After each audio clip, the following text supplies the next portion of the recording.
faut obligatoirement que tout le monde se retrouve autour de la table pour avoir une visibilité sur la durée de la transition. Nous, ACP, sommes partants pour les 36 mois. Et nous avons dit que pour nous, les 36 mois ont commencé le jour que le CNT a voté. Le CNRD avait demandé 39 mois, le CNT, qui est l'organe législatif, a réduit à 36 mois.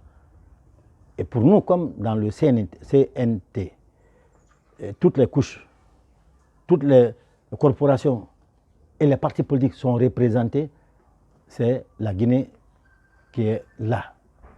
Donc pour nous, les 36 mois, nous les avons actés et nous ferons en sorte que les 36 mois se passent dans les conditions les meilleures avec notre soutien. Le soutien, il n'est pas aveugle. Nous soutenons les actions positives. S'il y a des dérapages, nous les critiquerons respectueusement et nous proposerons des solutions. Alors, nous disons que en cette période, tous les Guinéens doivent avoir cet esprit de faire un sacrifice et de faire en sorte que cette transition réussisse. On n'a aucun intérêt à ce qu'il y ait une quatrième transition, parce que ce sera encore un saut dans l'inconnu. Cette transition, la troisième, doit être la dernière.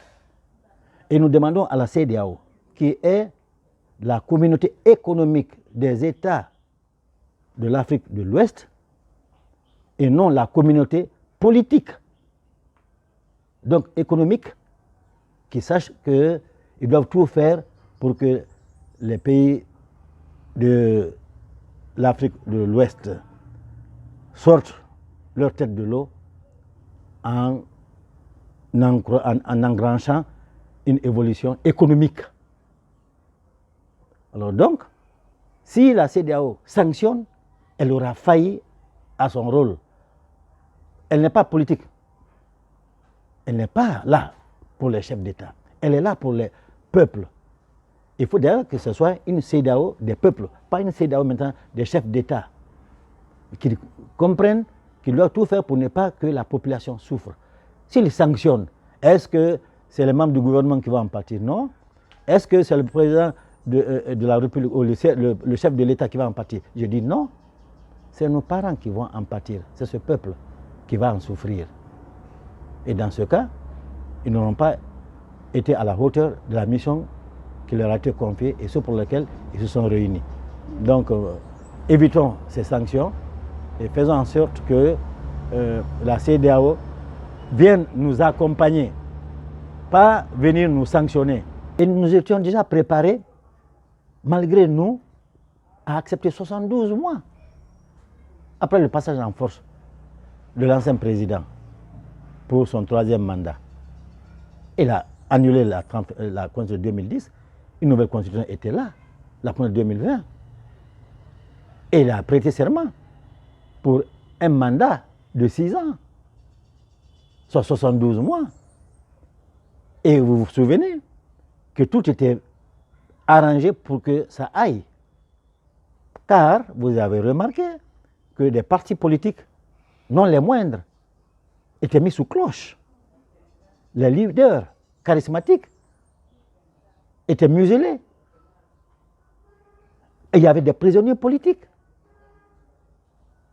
non les moindres. Et il y avait une division au niveau de la société. Tout cela là a fait que la situation était explosive et catastrophique. C'est une situation qui est venue depuis près de 10 ans. Alors, si nous étions déjà préparés à accepter 72 mois, malgré nous, 72 mois, pourquoi ceux que nous avons appelés, ils sont venus à pas lever pour nous sortir de cette impasse? Ils demandent la moitié. C'est au lieu de 72 mois, ils demandent 36 mois. Pourquoi ne pas leur accorder cela? Nous pensons que le chantier est vaste et que les 36 mois sont bien justifiés et c'est nécessaire pour enfin vraiment sortir de cette transition de la meilleure manière et aller aux élections non contestées. Élections transparentes, libres, inclusives, dont les résultats ne seront pas contestés. C'est pour cette raison qu'il faut que vraiment tout soit réuni pour cela. Et tout ce qu'il y a là, c'est une question de temps.